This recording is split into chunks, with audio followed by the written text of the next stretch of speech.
So Donald Trump, you have to see this. Donald Trump said during a strange press conference in India that he said a lot of different things. And I want to review some of the highlights, or maybe I would call them the lowlights with you, because there's just so much here.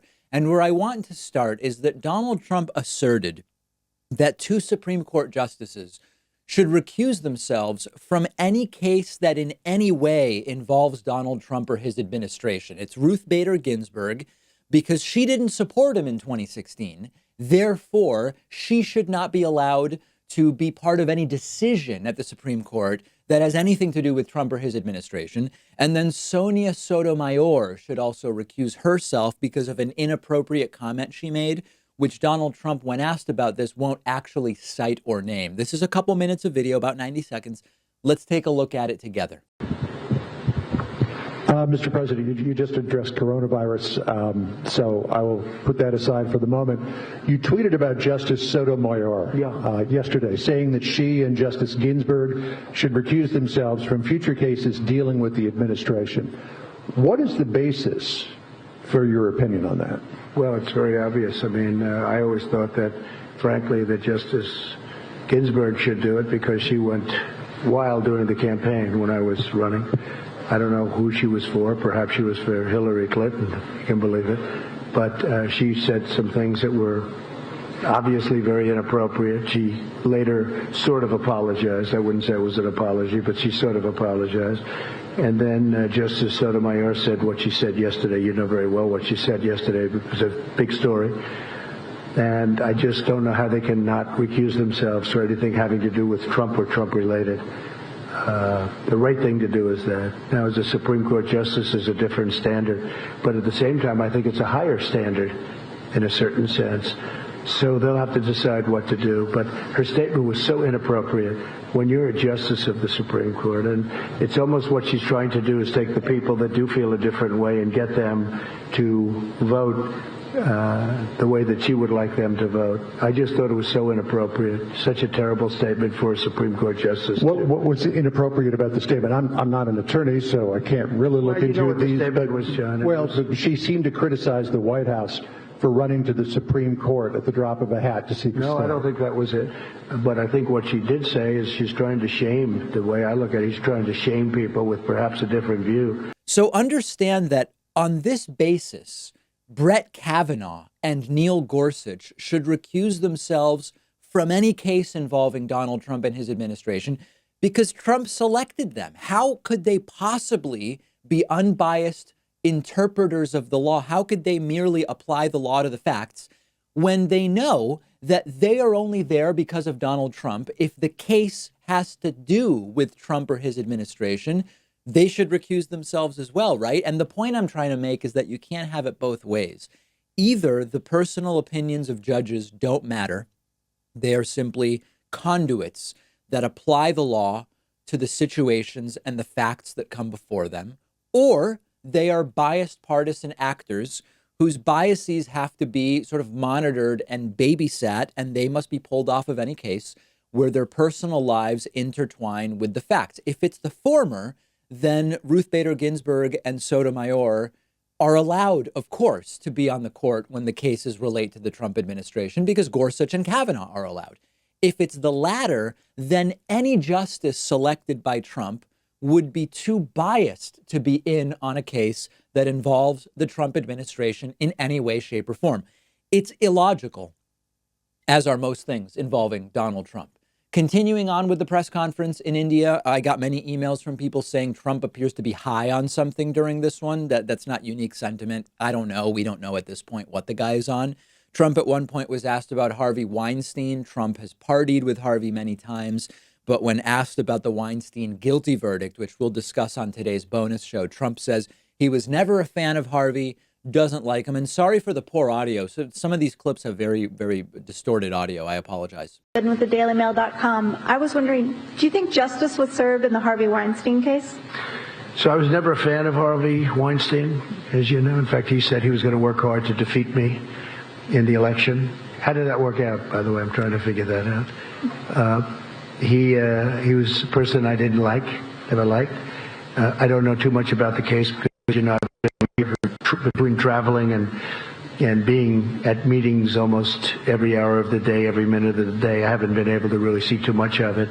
But I was just not a fan of his. I knew him a little bit, not very well. I knew him because he was in New York. Not a person that I like. I will say the people that liked him were the Democrats.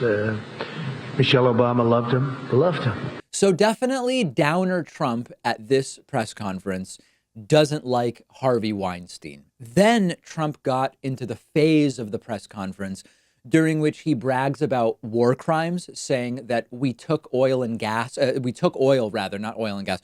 We took oil from Syria and we have soldiers guarding the oil.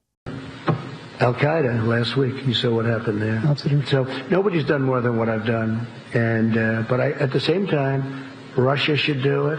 Iran should do it. Iraq should do it. Syria should do it.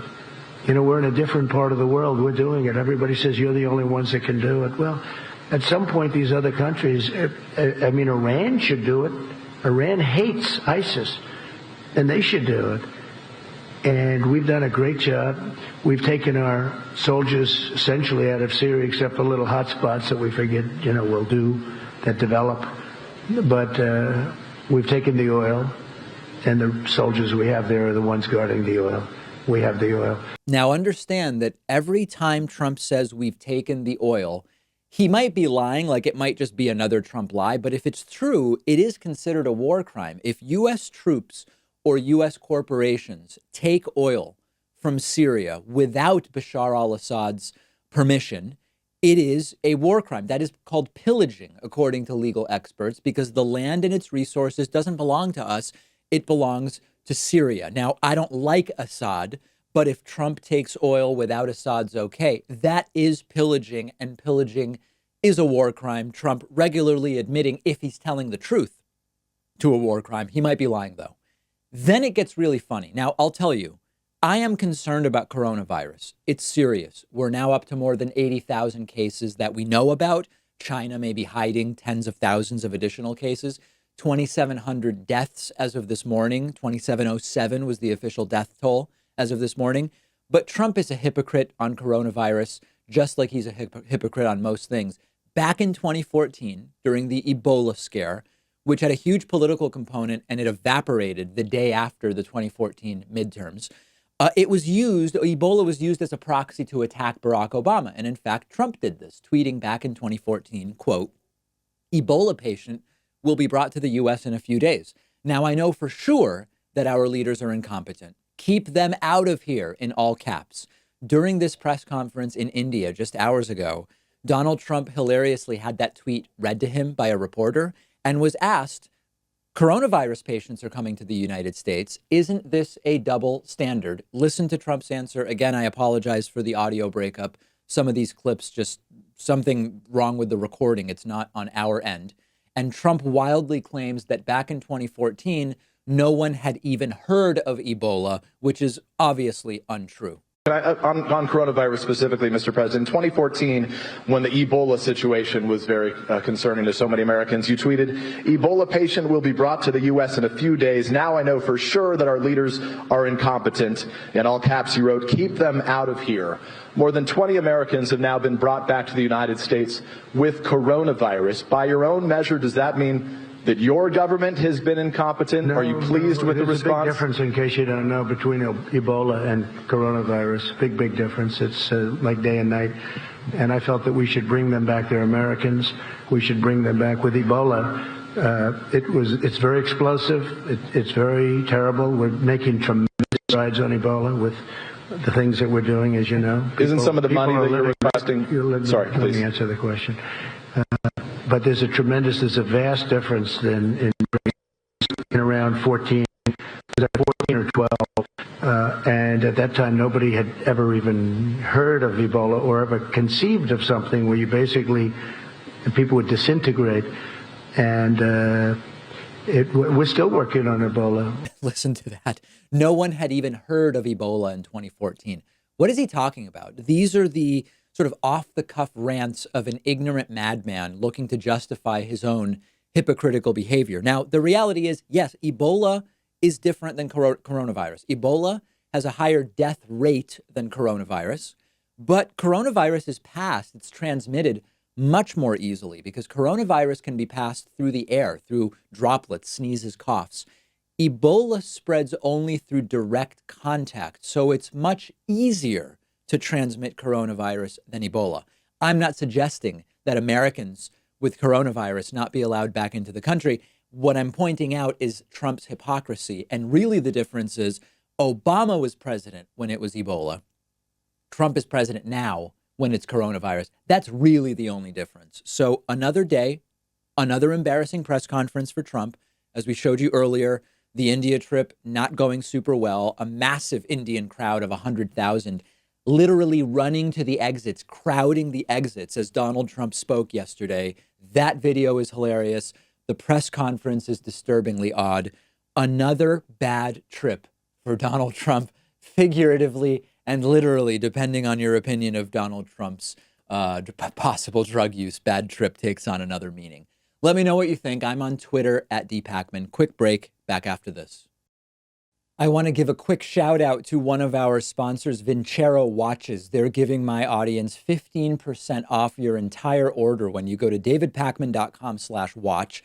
Maybe you don't usually wear a watch and you've been thinking about looking for one to elevate your look, or you've been thinking about replacing the one you have. Check out Vincero. It's an American company. All of their watches are built in small batches from high-end materials. They look amazing. And they look like something you'd spend a lot of money on, but every Vincero watch ranges from $150 to $300. I went on their website and picked out the Kairos in white and silver. Really love the look, the combination of the white face and the beige band. Really love this one. They also sent me the Kairos limited release gold reserve set. Totally different style.